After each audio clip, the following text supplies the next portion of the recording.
Yes, welcome guys to Tronic Synergy. This is Tronic Synergy, and today's episode we are going to convert DC to AC, then back to DC. So this circuit will only be dealing with these two parts. Just want to show you how rectification happens in most of the devices like loudspeakers. When they get AC signal, how do they convert it to DC signal to get smooth DC signal output? And so this is a circuit, and this DC is the supply VCC here, which is a 5 volts constant. So these 5 volts will be entering this NE555, which I've connected in oscillator mode. I'll put a link below to show you how we connect NE555 in oscillator mode. So once you've connected it in oscillator mode, the output, which is pin number 3 here, the output will turn on this LED to show you how fast or how slow the pulses are getting out of this NE555.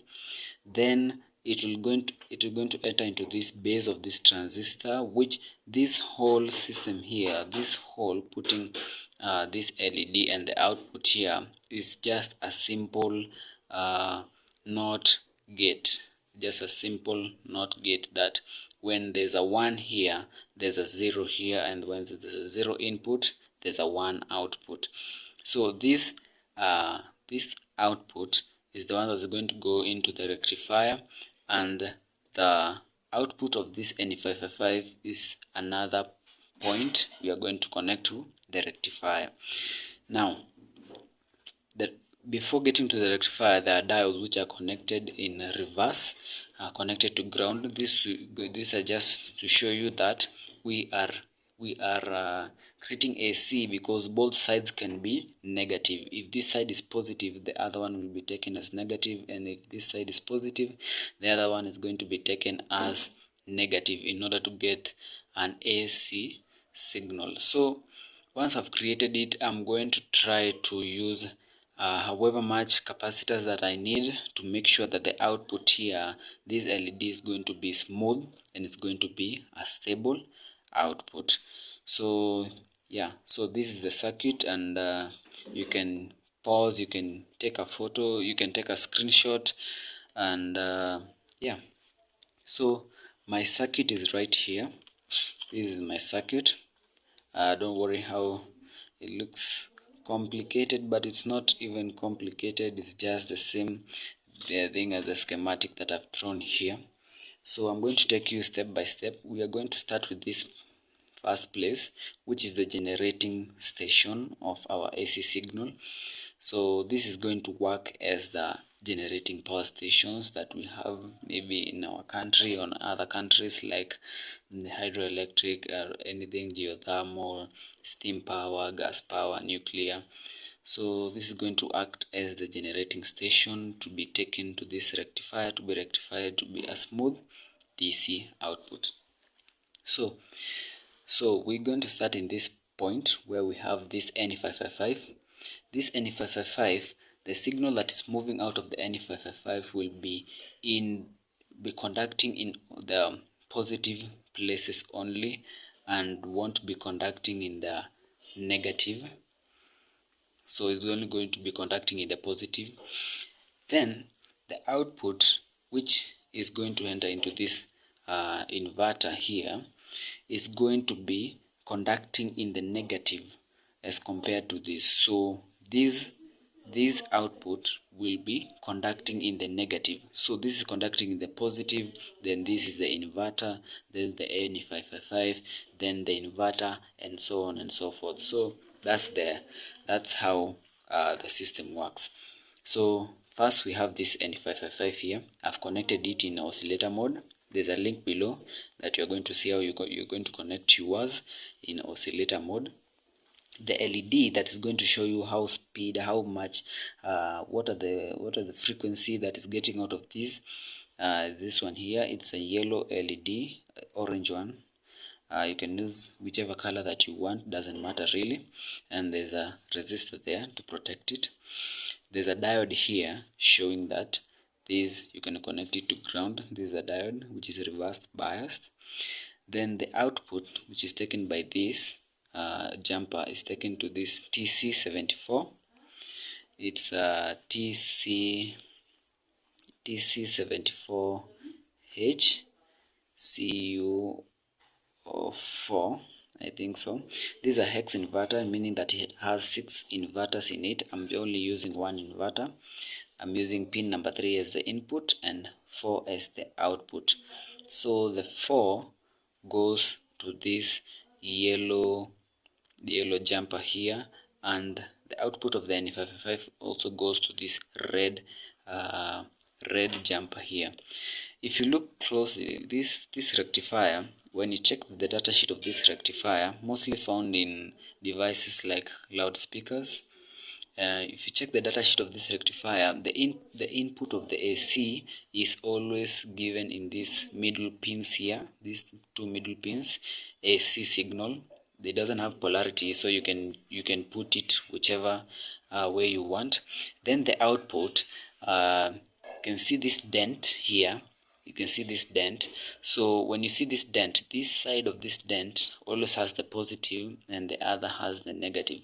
So this pin is the positive you're going to take, and the negative will be taken this further pin. So the positive is this one here. You can see this yellow jumper here goes straight to this resistor, then goes to light up the LED.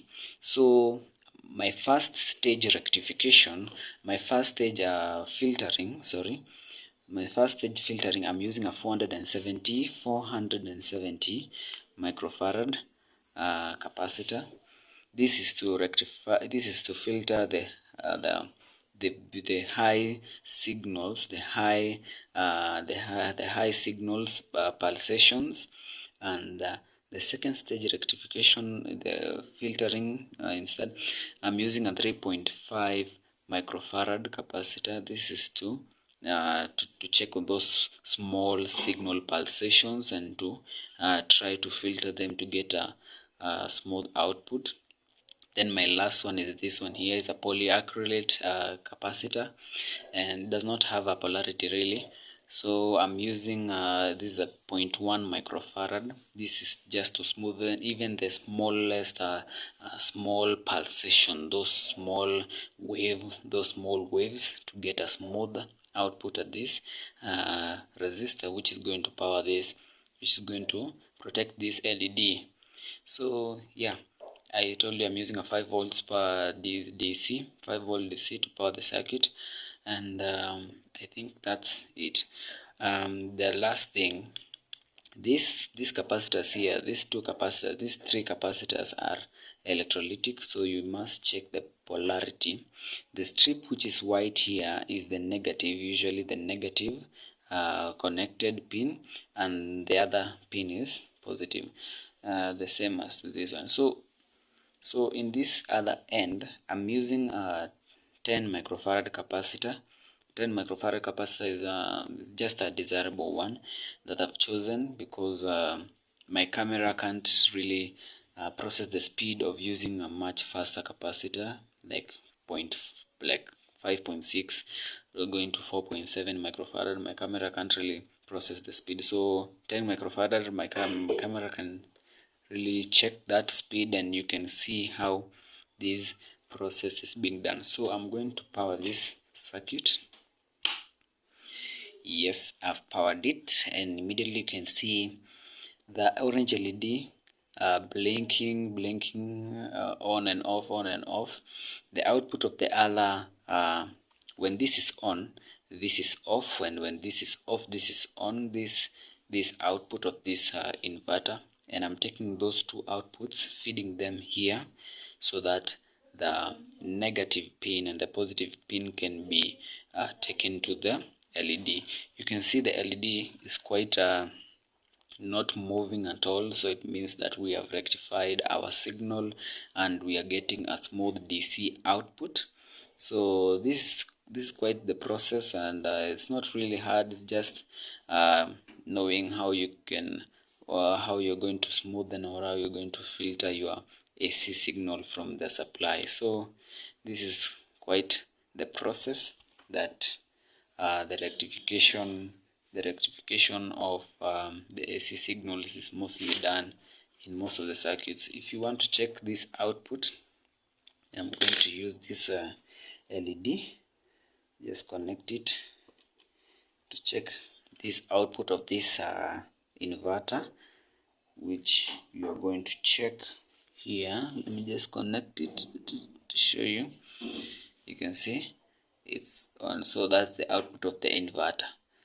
So the inverter, the N555 and the inverter complement each other. This conducts in the positive half cycles, and this inverter conducts in the negative half cycles. So you combine them, it makes an AC signal of some sort of frequency. So that's the circuit, and you get a simple, smooth DC output. Thank you very much, guys, for watching. Please subscribe to Tronic Synergy and stay up for more videos like this.